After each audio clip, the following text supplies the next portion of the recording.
السلام عليكم ورحمة الله وبركاته. إن شاء الله تكونوا كلكم بخير.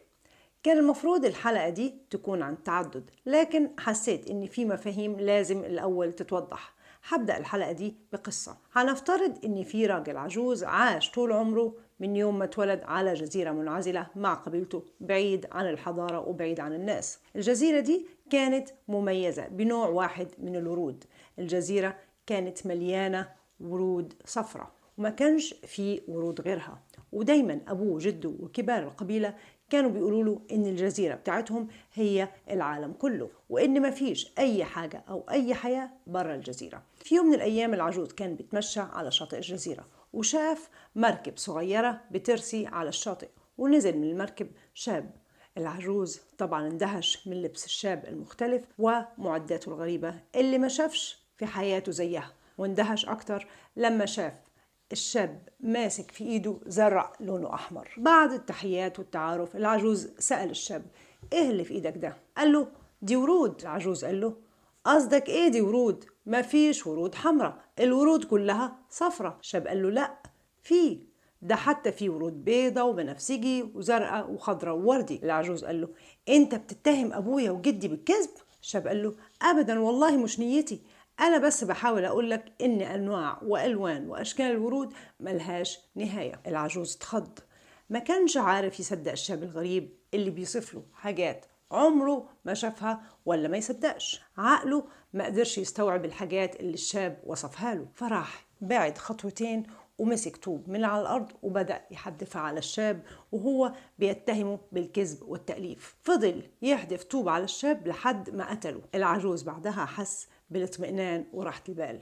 بيتهيألي إن الغرض من القصة دي واضح. العجوز ده عشان قضى حياته كلها في الجزيرة المنعزلة، مفهومه كان مقصور ومحدود على عناصر البيئة اللي كان عايش فيها. في الواقع مفهوم الورود بيشمل أنواع وأشكال وألوان متعددة، بس مفهوم العجوز كان مقتصر على الورود الصفراء اللي شافها وما شافش غيرها. الظروف والبيئة اللي العجوز عاش فيها هي اللي كونت مفاهيمه ومعرفته وعاداته. هل لمجرد ان العجوز مفهومه للورود انحصر على الورد الاصفر يعني ان مفيش انواع والوان تانية؟ طبعا فيه، بس هو ما شافهمش وما تعرض لهمش، فعقله ما كانش قادر يستوعب ويتحمل كمية المعلومات الجديدة اللي بتهدد كل حاجة أبوه وقبيلته زرعوها فيه. فرح ماسك شوية طوب وحدفهم على الشاب اللي هدد المفاهيم اللي ورثها وتعود عليها وبنى حياته عليها. القصة دي بترمز لحياة كل الحضارات والمجتمعات والأفراد، شرق وغرب.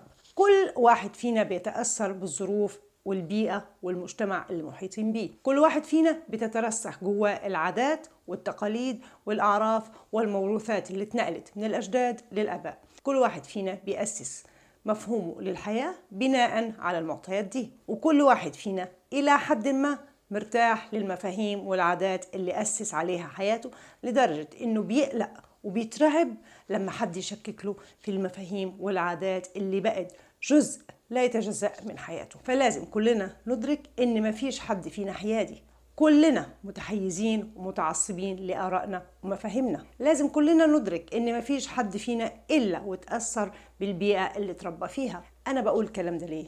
عشان الكلمات والألفاظ والتعبيرات اللي وردت في القرآن المفروض تكون صالحة لكل زمان ولكل مكان، لكن التفاسير والمفاهيم اللي وصلت لنا ما تصلحش لكل زمان ولا لكل مكان، لأنها مفاهيم خاصة وتابعة للعصر اللي تفسرت بيه. كتب التراث كلها اتكتبت من وجهة نظر رواة ومجتهدين ومفسرين عاشوا في بيئة مختلفة في زمن مختلف وفي ظروف مختلفة، وأكيد البيئة والظروف بتاعتهم مختلفة جدا عن بيئتنا وظروفنا دلوقتي. بس المصيبة إن الشيوخ والمفسرين فرضوا علينا آراء ومفاهيم متجمدة بقالها قرون، وقالوا لنا حرام نشكك فيها وحرام نجتهد عشان نغيرها، وده خلى بعض المفاهيم تتحجر وبعض نصوص القرآن تتعطل. هجيب لكم شوية أمثلة لبعض المفاهيم اللي غيرتها الظروف. وقبل ما أبدأ، ده مجرد اجتهاد ويمكن يكون غلط عشان أنا مجرد بشر، أخطئ وأصيب بإذن الله. هبدأ بمفهوم اليتامى.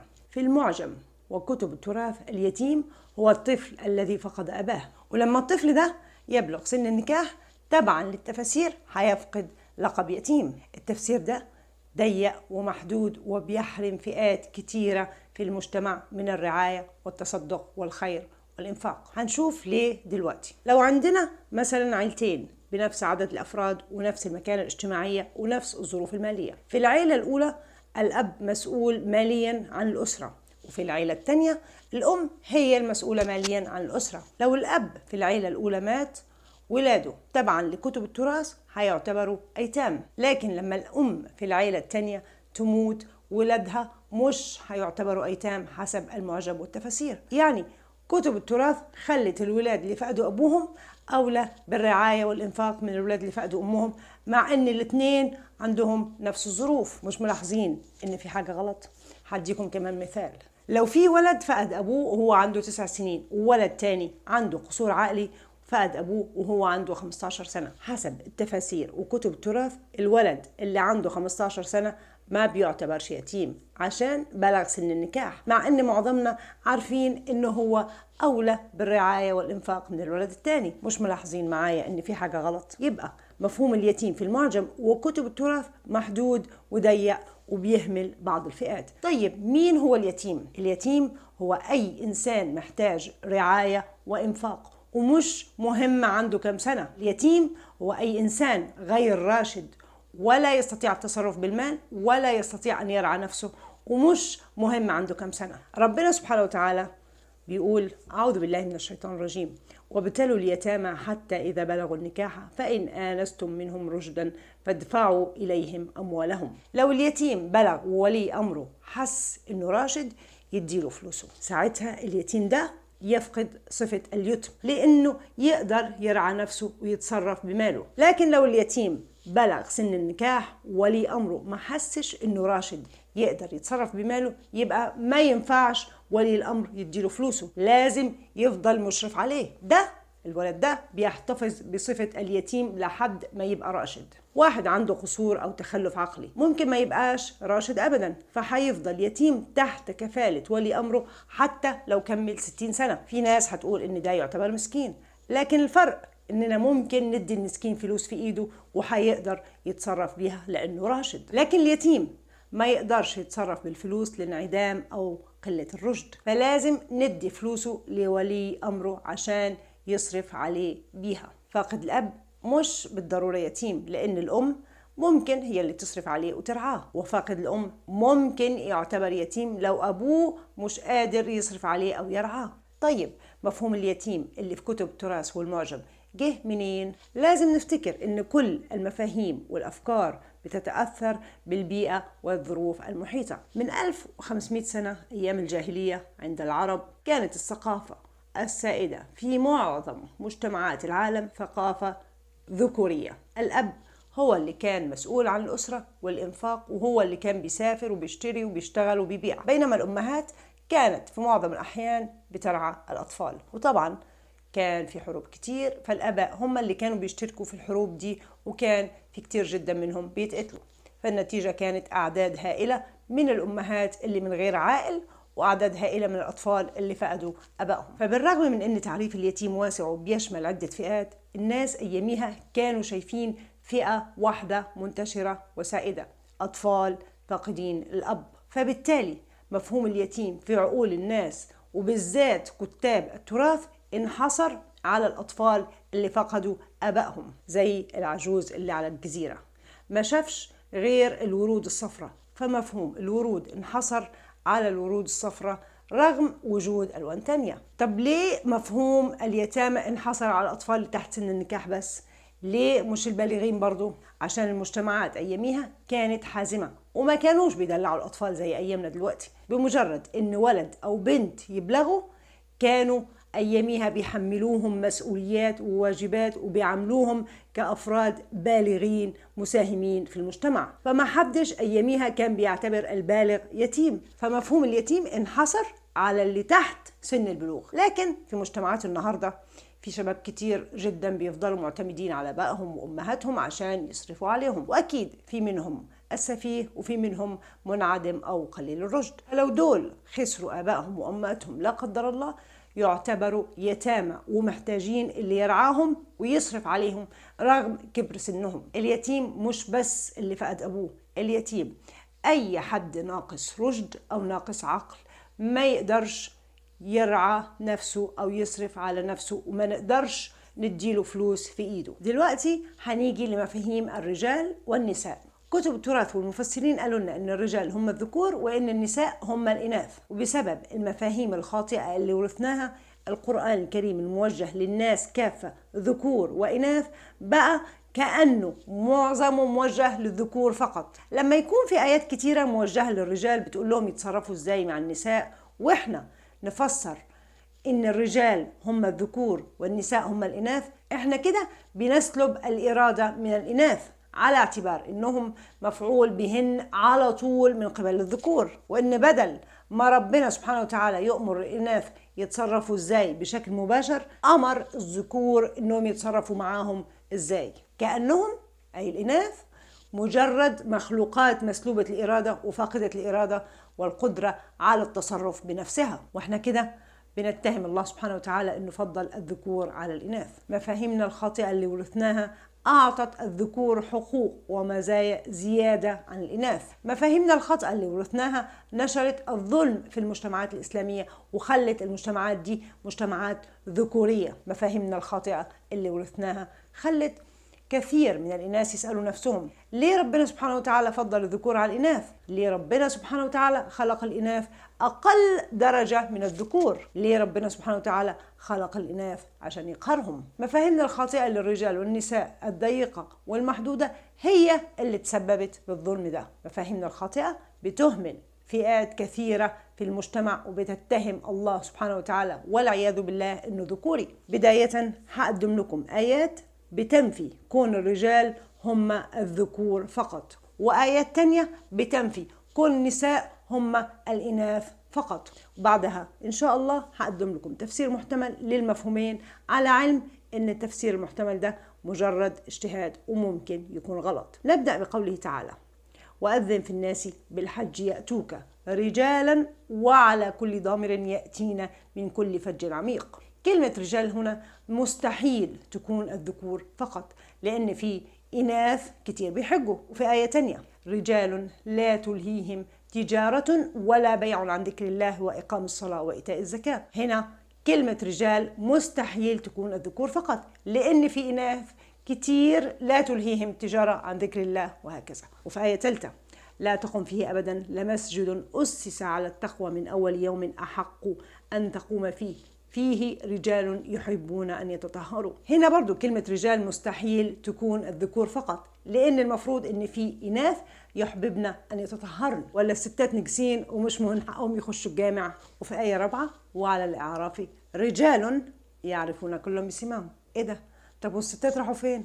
صح، ما كلهم اتحدفوا في النار. هنا كلمة رجال مستحيل تكون الذكور أصلا. الكلام ده بيحصل في عالم الغيب، وإحنا ما نعرفش حاجة عن عالم الغيب إذا كان في حاجة اسمها ذكر أو أنثى بعد البعث. وفي آية 5: من المؤمنين رجال صدقوا ما عاهدوا الله عليه. وأكيد كلمة الرجال هنا مستحيل تكون الذكور، وإلا هنفترض إن ما فيش من المؤمنين إناث صدقنا ما عاهدنا الله عليه. وفي آية 6: وأنه كان رجال من الإنس يعوذون برجال من الجن فزادوهم رهقا. وهنا برضو ما نقدرش نقول إن كلمة الرجال تعني الذكور فقط. في ناس هتقول إن لما ربنا سبحانه وتعالى يذكر الرجال في أي آية هو برضو بيذكر النساء بشكل غير مباشر، يعني إن الإناث مذكورين من تحت لتحت أو خلف الكواليس كأنهم مش نفس درجة الذكور. وفي ناس تانية هتقول إن ما ينفعش ربنا كل مرة يقول لنا من المؤمنين رجال ومن المؤمنين نساء، أو وعلى الأعراف رجال وعلى الأعراف نساء، أو وأذن في الناس بالحج يأتوك رجالا ونساء، وإننا لازم بالقياس نستنتج في وجود النساء بطريقة غير مباشرة. لكن لو ربنا سبحانه وتعالى أراد أن يذكر النساء في الآيات دي كان ذكرهم، كما في قوله تعالى: ولولا رجال مؤمنون ونساء مؤمنات لم تعلموهم. كان ممكن بسهولة ربنا يقول: ولولا رجال مؤمنون لم تعلموهم، واحنا نستنتج وجود النساء لو الكلام ده صح، يبقى اكيد في سبب لذكرهم او عدم ذكرهم مع بعض. دلوقتي نيجي للفظ النساء زي الرجال. لفظ النساء برضو مش بيشمل الإناث فقط، وممكن في آيات كتيرة يشمل الذكور والإناث حسب السياق. نبدأ بقوله تعالى: وإذ نجيناكم من آل فرعون يسومونكم سوء العذاب يذبحون أبناءكم ويستحيون نساءكم. لما القرآن يوجه الخطاب لبني إسرائيل، المفروض إنه بيوجه الخطاب لذكور وإناث بني إسرائيل، ولا إيه؟ لكن لو اتبعنا كتب التراث والتفاسير هنلاقي إن الخطاب موجه لذكور بني إسرائيل فقط. في الواقع الخطاب موجه لرجال بني إسرائيل ذكور وإناث. وفي آية تانية: زين للناس حب الشهوات من النساء والبنين والقناطير المقنطرة من الذهب والفضة، لآخر الآية. في بداية الآية ربنا سبحانه وتعالى بيقول: زين للناس. الناس بتشمل الذكور والإناث. معقولة الآية معناها زين للذكور والإناث حب الشهوات من الإناث؟ لا طبعا، ده كلام مش منطقي، لأن كده معناها إن الإناث بقوا سحاقيات وبيشتهوا الإناث. المفسرين والشيوخ الحلوين قالوا لنا إن الناس هنا معناها الذكور بس، وإن النساء هنا تعني الإناث باعتبارهن حبائل الشيطان ولأن كيدهن عظيم. الواقع غير كده خالص. الواقع هو أن النساء بتشمل الذكور والإناث، زي ما البنين بتشمل البنات والأبناء. وفي آية ثالثة: يا أيها الذين آمنوا لا يسخر قوم من قوم عسى أن يكونوا خيرا منهم ولا نساء من نساء عسى أن يكون خيرا منهن. الغريب هنا أن النساء في الآية دي انفصلوا عن القوم. بما أن القوم يشملوا الذكور والإناث، فأكيد النساء بتشمل الذكور والإناث. ولا حد هيتفلسف ويقول إن الإناث مش من القوم أصلا؟ وفي آية 4: وإن كنتم مرضى أو على سفر أو جاء أحد منكم من الغائط أو لامستم النساء فلم تجدوا ماء فتيمموا صعيدا طيبا. حسب التفاسير الخطاب للذكور فقط، يعني لو النساء هم الإناث بس يبقى الذكر فقط هو اللي ليه أمر إنه يغتسل أو يتيمم عند ملامسة الإناث، والعكس غير صحيح. لو الإناث لامسوا الرجال ما فيش أمر ليهم بالتيمم أو الاغتسال. بالنسبة للناس اللي هتقول أصل القياس، هقول لو ربنا سبحانه وتعالى أراد أن يذكر الفئتين كان ذكرهم، فأكيد النساء هنا مش الإناث فقط. أدينا شفنا أن لفظ الرجال ممكن يشمل الذكور والإناث، وأن لفظ النساء برضو ممكن يشمل الذكور والإناث. طيب يعني إيه رجال يعني إيه نساء؟ المفروض إن مفيش حاجة اسمها ترادف في القرآن، وإن كل لفظ استخدم لازم يكون ليه سبب. ربنا سبحانه وتعالى ادانا تعريف الرجال والنساء في قوله تعالى: الرجال قوامون على النساء بما فضل الله بعضهم على بعض وبما أنفقوا من أموالهم. التفاسير بتقول إن الذكور قوامون على الإناث صراحة، وإن الذكر قوام على زوجته وله درجة عليها، يعني هو المسؤول عنها ويصرف عليها وكلمته فوق كلمتها وهكذا. والمشكلة إن مهما حاولنا نبرر التفسير ده، هو في الآخر تفسير ذكوري بيستضعف الأنثى، كأنها ما تقدرش تاخد بالها من نفسها أو إنها محتاجة ذكر يعيلها. احنا طبعا عشان تربينا وتعامينا على مجتمعاتنا وتقاليدنا الذكورية مش شايفين غير الورود الصفراء قدامنا ومش قادرين نتخيل غيرها. أنا قبل كده بصراحة كنت شايفة إن قوامة الذكور قاعدة عامة، إن الذكور بيبقى لهم القوامة لأنهم في معظم الأحيان أقوى، بيتحملوا مشقة أكبر، وهم اللي غالبا بيصرفوا.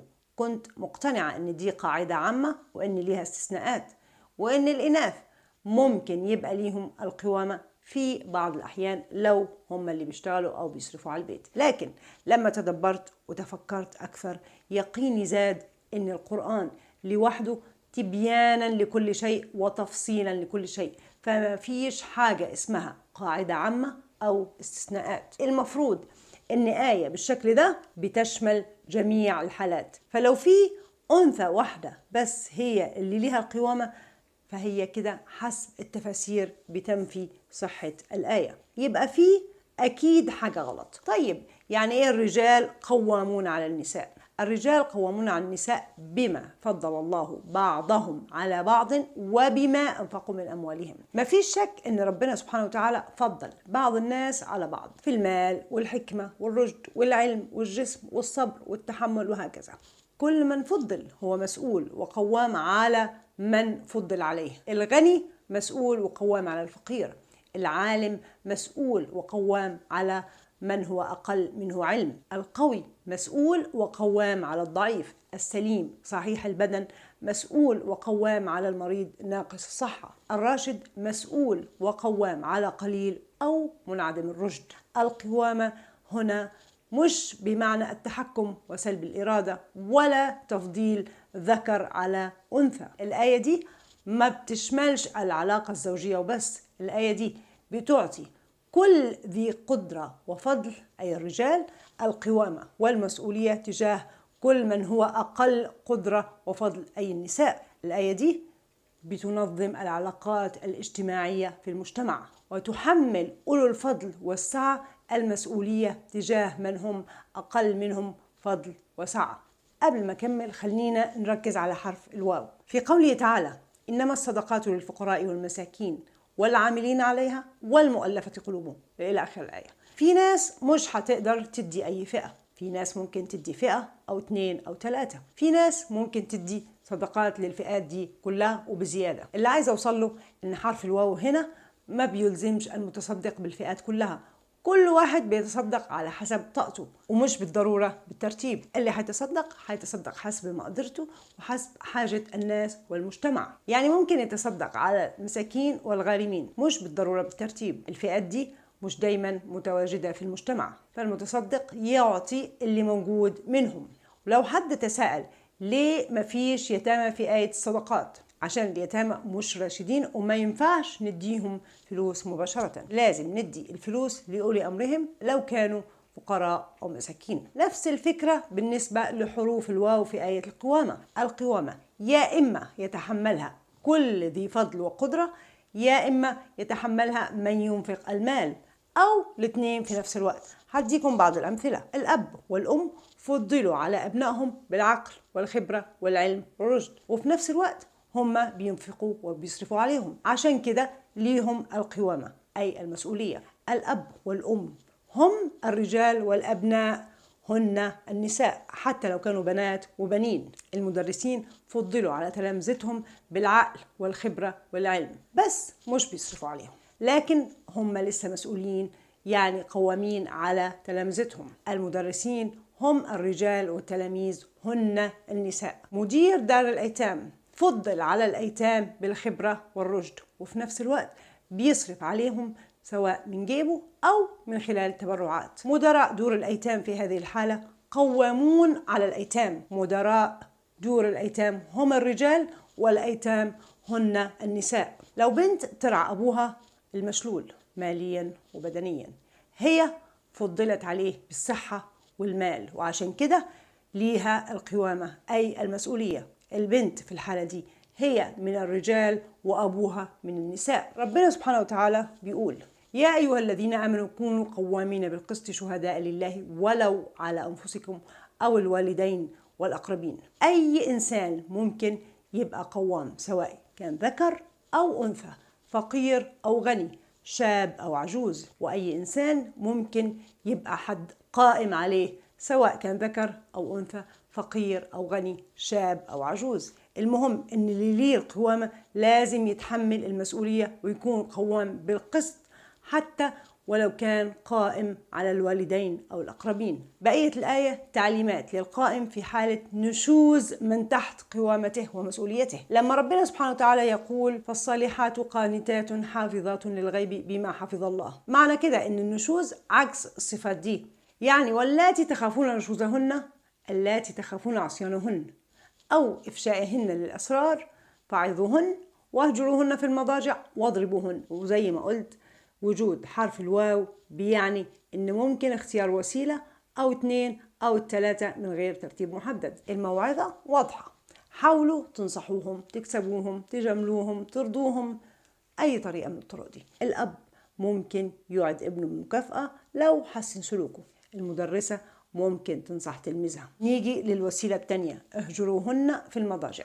هو لازم كل حاجة تكون عن جنس؟ ايه سبب هوس كتاب التراث والمفسرين بالجنس؟ بيقولوا لنا ان لازم الزوج يهجر مراته في السرير ويبطل يعاشرها، على اعتبار انه كده بيعاقبها. اهجروهن في المضاجع يعني اعزلوهم. هنلاحظ ان في 90% من بيوت العالم لما الوالدين يغضبوا على اولادهم بيبعتوهم على اوضتهم كنوع من العقاب. وفي المدارس التلميذ العاصي بيتذنب وبيتبعت على غرفة التأديب. وفي المستشفيات الدكاترة والممرضين ساعات بيعزلوا بعض المرضى لخطورتهم على نفسهم أو غيرهم. وزي ما قلنا الوسيلة دي مش على طول هتبقى ميسرة ومش على طول هتبقى متوفرة للمسؤول أو للي القوامة. نيجي للوسيلة الثالثة، اضربوهن. التفاسير والموروثات اللي وصلت لنا من كتب التراث بلاوي سودة. قالوا لنا إن الذكر من حقه يضرب مراته عشان يأدبها لو كانت ناشز، وطبعا ده كلام فارغ. اضربوهن يعني امنعوهن أو امنعوا عنهن، كما في قوله تعالى أفنضرب عنكم الذكر صفحا أفنمنع عنكم الذكر. ممكن يكون معنى اضربوهن امنعوهن من النشوز والعصيان بعدة وسائل، ووسائل المنع كتيرة جدا مش محددة. الأم ممكن تحرم ابنها من المصروف أو التسلية لو مثلا كان بيضرب إخواته أو بيفسد في البيت أو المجتمع بشكل عام. ممرضة ممكن تمنع واحد مريض عقلي إنه يأذي نفسه أو غيره بأنها تديله حقنة مهدئة. فإن أطعنكم فلا تبغوا عليهن سبيلا. من الآخر لا تعتدوا، إن الله لا يحب المعتدين. لما نيجي للآية اللي بعدها، وإن خفتم شقاق بينهما فابعثوا حكما من أهله وحكما من أهلها إن يريدا إصلاحا يوفق الله بينهما. هنلاقي ناس كتير بتقول أهو دليل إن كلامك غلط، هيكون في حكم من أهله. وحكم من أهلها إزاي لو ما كانوش راجل ومراته؟ ردي هيكون طيب لو ما فيش حكم من أهله وحكم من أهلها نعمل إيه؟ لو مثلا الزوجة والزوج في بلد غريبة وما عندهمش أهل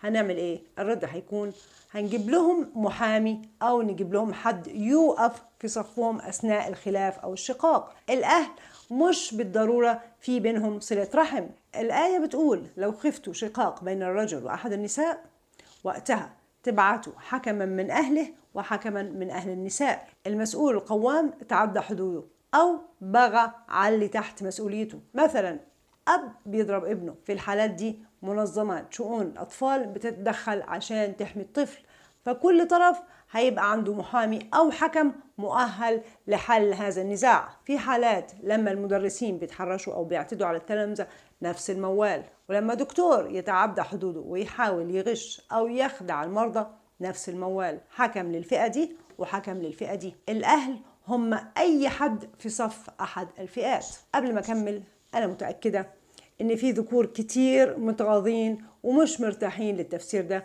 عشان نون النسوة. إزاي الذكر يكون من ضمن النساء؟ إزاي الذكر يبقى مشمول في لفظ أنثوي؟ نعمل إيه مع نون النسوة؟ هقول بمنتهى البساطة يا أيتها النفس المطمئنة ارجعي إلى ربك راضية مرضية. خدتوا بالكم؟ كل واحد فينا نفس، والنفس لفظ مؤنث.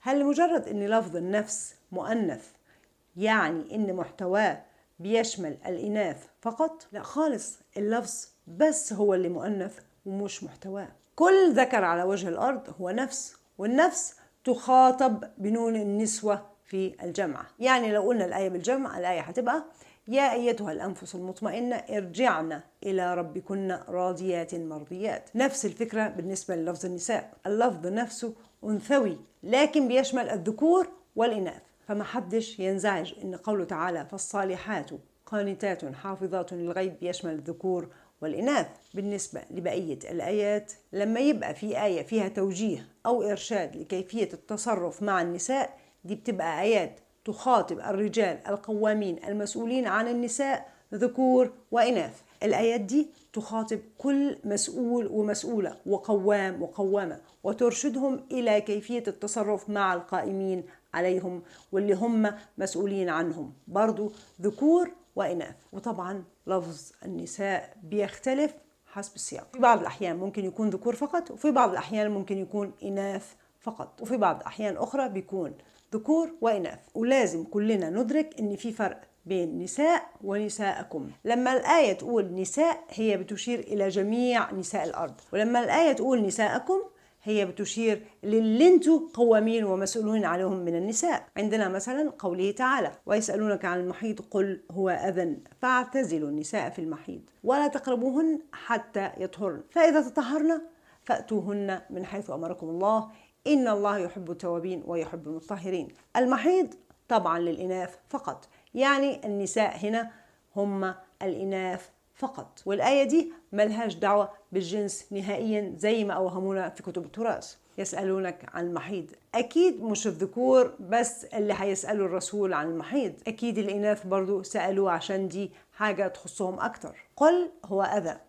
أذى لمين؟ مفيش أذى بيصيب الذكور، الأذى للإناث اللي فترة الحيض. الأذى هنا هو التعب والإرهاق الذي تصاب به الأنثى في هذه الفترة. فاعتزلوا النساء في المحيض يعني امنحوهم وقت للعزلة والراحة. ولا تقربوهن حتى يطهرن يعني لا تحملوهن فوق طاقتهن ولا تكلفوهن بأعمال شاقة لحد ما يبرأوا من الفترة الشاقة دي. فإذا تطهرن فأتوهن من حيث أمركم الله، يعني بعد مرور فترة الأذى ائتوهن من حيث أمركم الله. وبصراحة فأتوهن من حيث أمركم الله حيرتني جدا. فين هو الأمر بإيتاء النساء في الآية اللي بعدها؟ نساؤكم حرث لكم فأتوا حرثكم أن شئتم وقدموا لأنفسكم واتقوا الله واعلموا أنكم ملاقوه وبشر المؤمنين. والتفسير هنا برضو ملهوش دعوة بالجنس. نساؤكم حرث لكم يعني من تحت قوامتكم ومسؤوليتكم هم وسائل امتحانكم في هذه الدنيا، كما في قوله تعالى: من كان يريد حرث الآخرة نزد له في حرثه ومن كان يريد حرث الدنيا نؤته منها. فأتوا حرثكم أن شئتم يعني اتصرفوا بحرثكم، أي مع اللي تحت قوامتكم كيفما شئتم. وقدموا لأنفسكم، قدموا لأنفسكم ما تعنيش كفوا أنفسكم بالجنس، ملهاش دعوة بالجنس، حرام عليكم. قدموا لأنفسكم يعني بادروا بتزكية أنفسكم بالأعمال الصالحة وسارعوا إلى الخير وإلى مغفرة من ربكم وبدلوا سيئاتكم حسنات قبل فوات الأوان. واتقوا الله في من تحت مسؤوليتكم وقوامتكم واعلموا أنكم ملاقوه. بالنسبة لقوله تعالى: يا أيها الذين آمنوا لا يسخر قوم من قوم عسى أن يكونوا خيرا منهم ولا نساء من نساء عسى أن يكون خيرا منهن. هو احنا ليه متخيلين إن لما كل نبي يخاطب قومه كأنه بيخاطب الذكور فقط؟ القوم تشمل الرجال القوامين من ذكور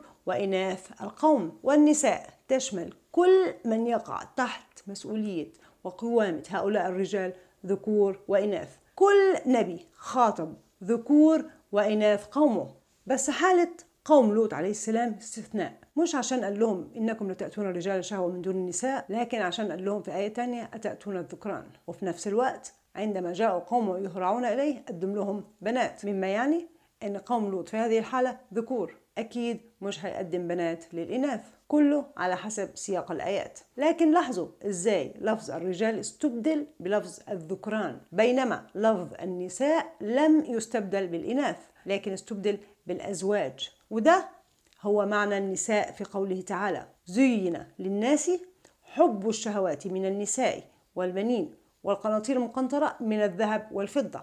النساء هنا هن الأزواج أي الجنس الآخر. زين لكل جنس حب الزوج من الجنس الآخر. زين للذكور حب الإناث وزين للإناث حب الذكور. هلخص لكم الفيديو. اليتيم هو كل إنسان غير راشد يحتاج رعاية أو إنفاق مهما كان سنه.